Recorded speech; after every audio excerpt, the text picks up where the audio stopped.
नमस्कार जय Jagannath welcome to प्रतिमास kitchen. आसतु आज मु प्रस्तुत करछि रुमाली रुटी सी भी पुणी घरे सतरे बहुत ही सॉफ्ट माने पूरा नरम रुमाली रुटी मु प्रस्तुत करछि। देखंतु केते बढ़िया है पूरा परफेक्ट है बहुत ही टेस्टी थिला। तो आपण माने निश्चित भाव वीडियो को फुल वॉच करंतु। जदि आपण मानको मो वीडियो भल लगे प्लीज लाइक शेयर करेंगे। मो चैनल जदि नुआ करें ताले प्लीज प्लीज सब्सक्राइब करेंगे। देखंतु पूरा तुला परी नरम है मु आपनको देखौछि।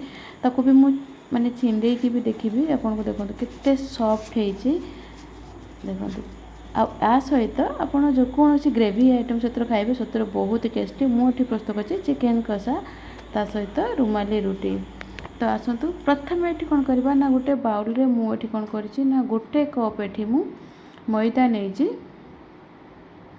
आउ ये अधा कप नहीं अटा।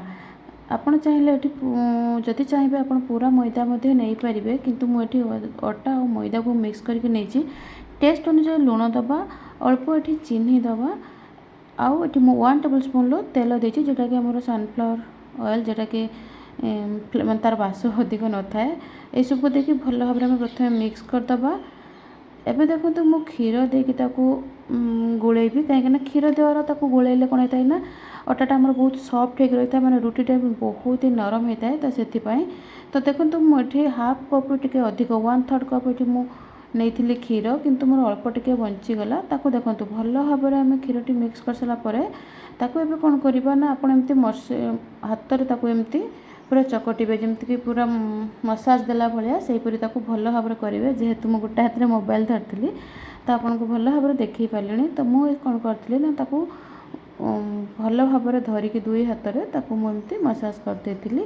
एवं कौन करवा ना से तेल देकी गोटे ओदा कपड़ा आपड़ भल भाव में गुड़े रखिदेवे अध घंटा 30 मिनट छाड़ देते। देखो 30 मिनट पर एवं देखो आ सुखी ना ना मैदाटा कौन होता है कि टाण हो जाए आप उता कपड़ा घोड़े देवे तो देखिए आदौ भी टाण हेनी। एवं देखिए तार आम लुई काटी नवा माने छोट छोट गोल जमती आम रुटी करूँ से भल भाव में काटी नवा।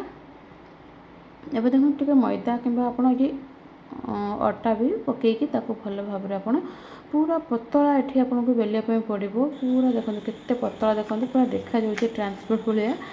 तो एबे कौन करवा ना मुझे देखो गैस रे गोटे कढ़ई की उल्टे रखी और किसी पानी को मु लुण देकी ऊपर के देदेव कढ़ई भल भाव गरम होगापर आप लुण पानी चामच देदेवे। तापर कौन करेंगे ना रुटी को पकईकी आप गोटे कपड़ा साहाय्य बुलेबे कहीं ना हाथ को ताती थाए बहुत। तो देखो एवं एपट सेपट साइड बारंबार आप उल्टेबे आ बहुत जल्दी रुटी हो जाए।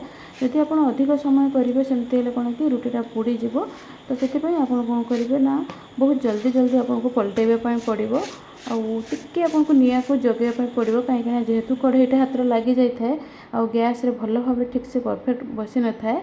तो आप कौन करेंगे ना गोटे रुटी उठे पुणी कौन करेंगे ना लुण पानी को ऊपर देदेवे गोटे चामच कि 1.5 चामच लुण पानी देदेवे।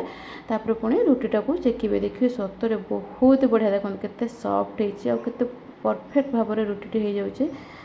देखो एपरी बारंबार आप एमती उल्टेबे उल्टे सेकी ने या आप रुटी सहित कि पनीर सहित खाई पारे। Thank you for watching.